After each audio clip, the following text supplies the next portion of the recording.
Président, Monsieur le Premier ministre, chers collègues, samedi dernier, Paris et de nombreuses villes de France ont été livrées aux violences. Rien que dans la capitale, ce sont 412 interpellations, des dizaines d'entreprises et de commerces dévastés, 112 véhicules, 130 mobiliers urbains et 6 bâtiments incendiés. Et surtout, une violence inouïe contre les forces de l'ordre, dont je veux à nouveau ici saluer le courage. Violence qui s'est notamment manifestée par des jets de marteau, de boulons ou de billes d'acier, du jamais vu, de l'aveu même du ministre de l'Intérieur. Et qu'en sera-t-il samedi prochain? Vos annonces, Monsieur le Premier ministre, parce qu'insuffisantes et beaucoup trop tardives, n'ont malheureusement pas permis d'apaiser la situation. Et le mutisme du président de la République ne fait qu'empirer les choses.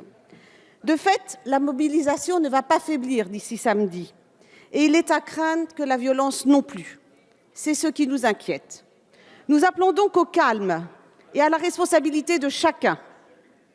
À Paris et dans la circonscription que j'ai l'honneur de représenter, ceux qui ont subi ces violences ont vécu un véritable traumatisme, comme j'ai pu m'en rendre compte en allant à leur rencontre, que ce soit dans le 16e ou le 17e arrondissement.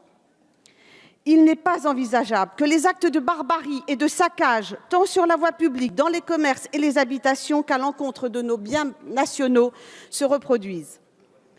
Le ministre de l'Intérieur prévoit de déployer un dispositif de sécurité encore plus important, avec 65 000 policiers et gendarmes sur l'ensemble du territoire, un déploiement sans équivalent qui prouve que vous vous attendez au pire. Monsieur le Premier ministre, je vous le demande solennellement, en tant qu'élu de Paris, interdisez la manifestation sur les Champs-Élysées. L'erreur commise la semaine dernière ne doit pas se reproduire. Aucune artère n'est plus difficile à sécuriser que les Champs-Élysées.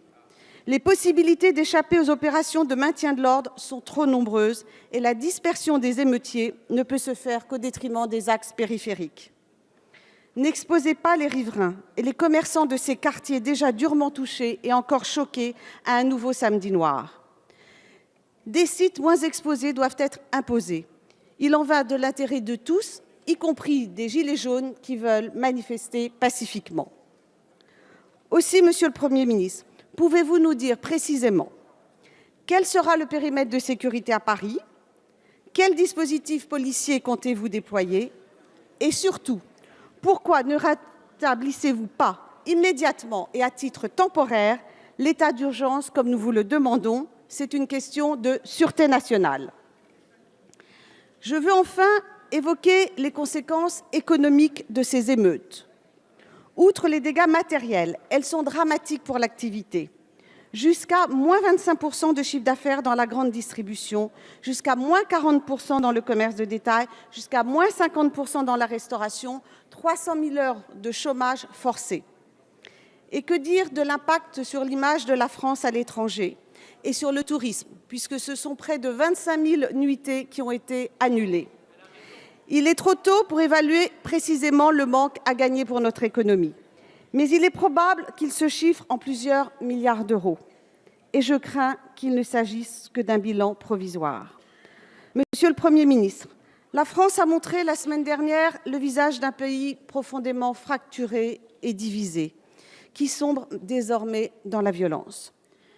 Ce qui s'est produit samedi dernier est trop grave sur le plan humain, social et économique, et pour risquer une nouvelle explosion de haine. Nous vous demandons donc solennellement, Monsieur le Premier ministre, de faire tout ce qui est en votre pouvoir pour rétablir l'ordre public et la cohésion sociale. Le temps presse, nous vous remercions.